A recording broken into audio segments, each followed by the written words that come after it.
অতি অল্প সময় বাংলাদেশ নিজের পায়ে দাঁড়াবে, পার্শ্ববর্তী দেশের উপর তাদের নির্ভর করা লাগবে না, বাংলাদেশের নিজের পায়ে দিলে বিশ্বের দরবারে মাথা উঁচু করে দাঁড়াবে, এটা আমার বিশ্বাস। এটা সুন্দর সুষ্ঠু নির্বাচনের মাধ্যমে সরকার গঠন হওয়ার পরে বাংলাদেশ ধীরে ধীরে নিজ পায়ে দাঁড়াবে। মানুষের উপরে, পার্শ্ববর্তী দেশের উপরে আমার মনে হয় না ভরসা করা লাগবে।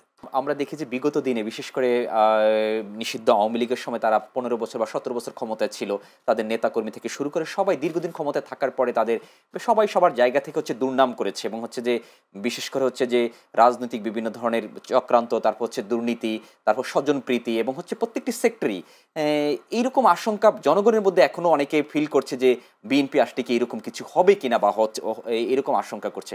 আমরা আশাবাদ কতটুকু বিএনপির উপরে যে সরকার গঠন করলে একটি সুষ্ঠু এবং সুন্দর দেশ এবং হচ্ছে আগামীর বাংলাদেশ, নতুন প্রজন্মের বাংলাদেশকে আমরা দেখতে পারবো, কি মনে করছেন? আপনি জানেন দেশটা কিভাবে পরিচালনা হবে?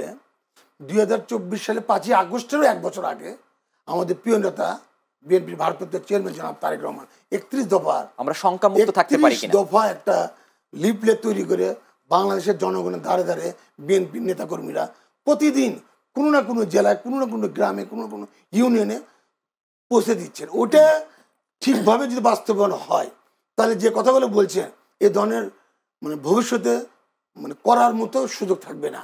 ওইটা ঠিক মতো মেনে চললেই এই দেশও ডেভেলপ হবে, আর এই স্বজনপ্রীতি ভাবও থাকবে না। এবং আমাদের আপনি জানেন যে আমাদের ওখানে ওই 31 দফার মধ্যে লেখা আছে যে টানা 2 বারের উপরে কেউ প্রধানমন্ত্রী হতে পারবে থাকবে না। এটা আমাদের প্রিয় নেতা জনাব তারেক রহমান বলেছেন। আপনি জানেন আরো অনেক কিছু আছে এই 31 দফার মধ্যে। এইগুলো দফাগুলো সুন্দর করে যদি আমরা মেনে চলি, আমরা এই দেশ পরিচালনার ক্ষেত্রে সুন্দরভাবে দেশে এগিয়ে যাবে। এই দেশে এগিয়ে যাওয়ার ক্ষেত্রে কোনো প্রবলেম হবে না ইনশাআল্লাহ। সেটি হচ্ছে নির্বাচন সামনে 26 নির্বাচনে, সেই নির্বাচনকে আমরা নতুন সরকারকে আমরা স্বাগত জানাচ্ছি যে অগ্রিম যে তারা আসবে, দেশকে পরিচালনা করবে, এবং একটি যে একটা ক্লান্তিকাল সরকার পার করছে ইন্টারিয়াম সরকার, সেখান থেকে মুক্তি পাবে আর কি। সেজন্য আমাদের জনগণের জন্য বিশেষ করে হচ্ছে বিএনপি এবং জনগণ সব মিলে একীভূতভাবে কাজ করতে হবে। আমরা কতটুকু আশাবাদী যে জনগণ একটি শান্তির বাংলাদেশ, সুন্দর বাংলাদেশ দেখতে পারবে? আপনি অবশ্যই মূল্যবান কথা বলেছেন যে জনগণকে সাথে নিয়ে আল্লাহ পাকের রহমতে বিএনপি সরকার গঠন করলে জনগণকে সাথে নিয়ে সুন্দরভাবে দেশ পরিচালনা করবে, এখানে কোনো ব্যত্যয় নেই।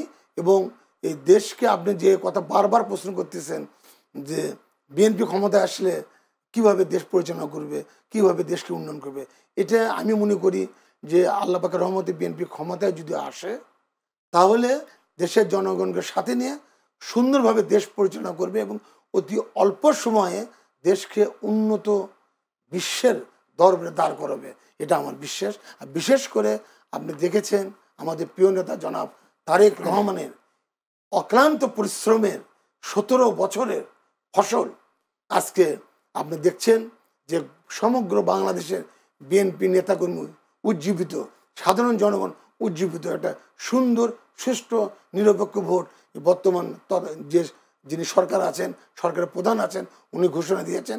আমি বিশ্বাস করি ওনাদের কথা মতো আগামী ফেব্রুয়ারি মাসে 2026 ইংরেজি সালে সুন্দরভাবে ভোটে নির্বাচন দিয়ে বাংলাদেশের জনগণের কাছে তারা একটা দৃষ্টান্ত হয়ে থাকবে যে এই সরকারের সময় তারা একটা সুন্দর একটা সুষ্ঠু নির্বাচন বাংলাদেশের জনগণের কাছে পৌঁছে দিয়েছে।